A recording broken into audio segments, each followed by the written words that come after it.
Sa patuloy na paggulong ng investigasyon sa mga anomalyang flood control projects, layon ngayon ng ilang grupo na isama na pati ang simbahan at ang civil society sa pagbabantay ng mga proyekto ng pamahalaan. Alamin ang detalye sa Agenda Weekend Report ni Joash Malimban.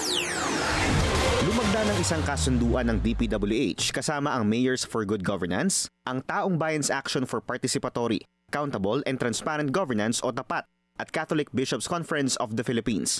Ang layo nito, maglunsad ng isang citizen-led investigation at reporting system para sa mga maanumalyang infrastructure projects.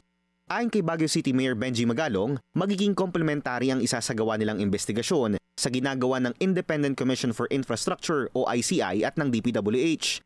Maganda raw kasi na magkaroon ng coordination ng mga LGU at iba pang civil society groups para mas madaling ma-monitor kung mayroong mga anomalya sa mga proyekto ng pamahalaan.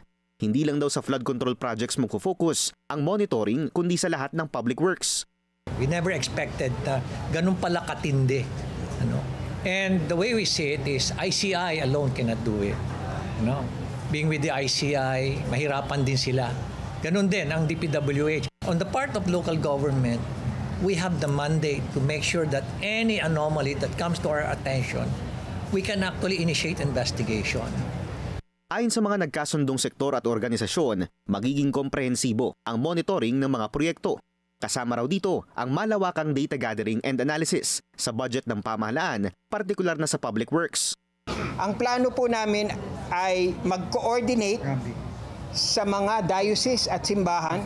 Meron po kaming data team that will get information from the GAA, from DPWH, and from other volunteers where we will triangulate the priority areas where we will request parishes na binanggit po nila Bishop Colin para inspeksyonin ang mga flood control projects.